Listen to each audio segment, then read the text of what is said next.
ছোট্ট একটি ভূখণ্ড ইসরায়েল মধ্যপ্রাচ্যের মুসলিম দেশগুলোর মাঝেই অবস্থান। 1948 সালে 14 মে ফিলিস্তিন ছেড়ে ব্রিটিশ ও ইহুদিরা ইসরায়েলকে ঘোষণা করে নিজস্ব রাষ্ট্র হিসেবে।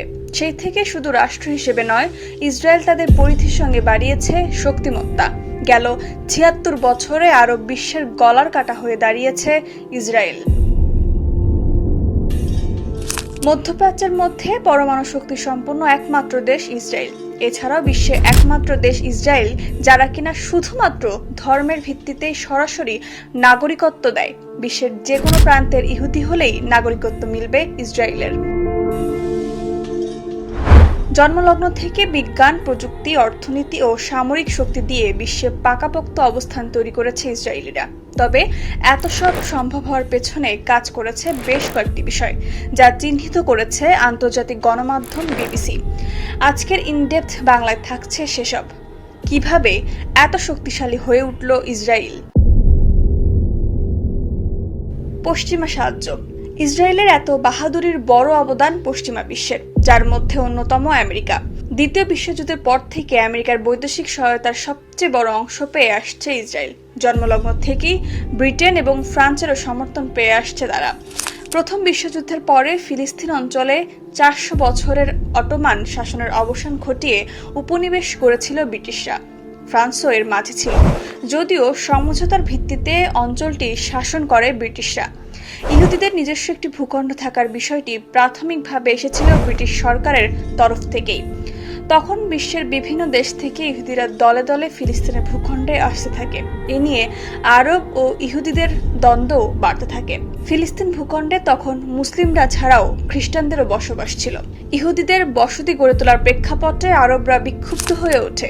এই বিক্ষোভ দমনে ব্রিটেন নির্যাতনও চালায় আরবদের উপর। পরবর্তীতে ইসরায়েল রাষ্ট্র ঘোষণার পরও প্রত্যক্ষ পরোক্ষ নানাভাবে তাদের সাথে ছিল ফ্রান্স ও ব্রিটেন। আর 1948 সালে ইসরায়েল রাষ্ট্র ঘোষণা হলেও এ অঞ্চলে ব্রিটেন ও ফ্রান্সের প্রভাবই ছিল বেশি। কিন্তু আমেরিকার সাথে সম্পর্ক আরও দৃঢ় হয় 1956 সালের দ্বিতীয় আরব ইসরায়েলি যুদ্ধের প্রেক্ষাপটে।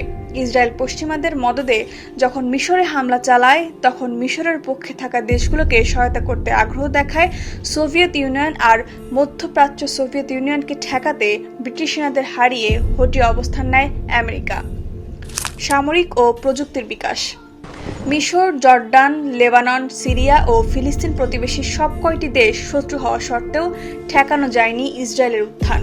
প্রতিবেশীদের সাথে পুরো দমে 1948, 1967 এবং 1973 সালে 3টি এবং আরও বেশ কয়েকটি ছোটখাটো যুদ্ধ করেছে ইসরায়েলিরা। আন্তর্জাতিক বিশ্লেষকরা মনে করেন, টিকে থাকার এই লড়াই ইসরায়েলকে আরও শক্তিশালী করেছে। একই সঙ্গে আধুনিক অস্ত্র, সাইবার সিকিউরিটি, আকাশ প্রতিরক্ষা, মিসাইল অবস্থা এবং গোয়েন্দা তৎপরতার দিকে বিশেষভাবে মনোযোগ দিয়েছে ইসরায়েল। আমেরিকার কংগ্রেশনাল রিসার্চ সার্ভিসের রিপোর্ট বলছে, ইসরায়েলের প্রযুক্তিকে অত্যাধুনিক করতে প্রভাব রেখেছে আমেরিকা। 2023 অর্থ বছরে যৌথ সামরিক প্রকল্পে 52 কোটি মার্কিন ডলারের অনুমোদন দিয়েছে মার্কিন কংগ্রেস, যার মধ্যে 50 কোটি শুধু মিসাইল তৈরির খাতের জন্য। রাষ্ট্র হিসেবে ইসরায়েল শুরু থেকে চেয়েছে সামরিকভাবে শক্তিশালী হতে, কারণ আরব রাষ্ট্রগুলোর মাঝখানে তাদের টিকে থাকার জন্য এটাই ছিল একমাত্র পথ। ইসরায়েল তাদের সামরিক শক্তির বিকাশও ঘটিয়েছে কৌশলে এবং দূরদৃষ্টি মাথায় রেখে। দেশটিতে অসুস্থ এবং বিশেষ ব্যতিক্রম ছাড়া সব নাগরিকদের 18 বছর বয়সের পর বাধ্যতামূলক সেনাবাহিনীতে কাজ করতে হয়। তবে এটি শুধু ইহুদিদের জন্য বাধ্যতামূলক। সামরিক প্রশিক্ষণ পুরুষদের জন্য 32 মাস এবং নারীদের জন্য 24 মাস। 60-এর দশক থেকে পরমাণু শক্তিধর হতে শুরু করে ইসরায়েল। তারা তাদের পারমাণবিক কর্মসূচি নিয়ে বেশ গোপনে এগিয়েছে। মধ্যপ্রাচ্যের অন্য মুসলিম সংখ্যাগরিষ্ঠ দেশগুলো যাতে পারমাণবিক শক্তি অর্জন করতে না পারে, সেজন্য আমেরিকা ছিল বদ্ধপরিকর। ব্রিটিশ সংবাদ মাধ্যম দ্য গার্ডিয়ান 2014 সালের 15 জানুয়ারি এক প্রতিবেদনে উল্লেখ করে, ইসরায়েলের পারমাণবিক কর্মসূচির ব্যাপারে আমেরিকা এবং ব্রিটেন অনেকটা চোখ বন্ধ করেছিল। জ্ঞান বিজ্ঞানের বিকাশ। শুধু সামরিক দিক নয়, অন্যান্য ক্ষেত্রেও সমানভাবে দক্ষতার সঙ্গে এগিয়েছে ইসরায়েল। চমক জাগানো সাফল্যগুলোর মধ্যে অন্যতম আরেকটি হচ্ছে কৃষিখাত। ফিলিস্তিনিদের বিতাড়িত করার মাধ্যমে ইসরায়েলের রাষ্ট্রের যখন প্রতিষ্ঠা হয়, তখন সেখানে পানি এবং উর্বর ভূমির সংকট ছিল। কৃষিভিত্তিক রাষ্ট্র পরিচালনা থেকে একটি হাইটেক অর্থনৈতিক অবস্থায় রূপান্তরিত হয়েছে ইসরায়েল। অত্যাধুনিক সেচ ব্যবস্থাপনার মাধ্যমে মরুভূমিতে নানা ধরনের শস্য ফলনের সাফল্য দেখিয়েছে ইসরায়েলিরা। নেতৃত্ব। আজকের বিশ্বে ইসরায়েলের আধিপত্য বিচক্ষণতা দেখিয়েছে তাদের নেতৃত্ব। সামরিক, কৃষি, শিক্ষা, উদ্ভাবন এবং আন্তর্জাতিক সম্পর্কের ক্ষেত্রে দীর্ঘমেয়াদী চিন্তা করেছে ভূখণ্ডের নেতৃত্ব। বিশ্লেষকদের বরাত দিয়ে বিবিসি বলছে, তাদের নেতৃত্বের ধরন এবং নীতি নির্ধারণ ভিন্ন রকমের। তারা সিদ্ধান্ত গ্রহণের ক্ষেত্রে দীর্ঘমেয়াদী এবং লক্ষ্য আন্তর্জাতিক সম্পর্ককে অগ্রাধিকার দেয়।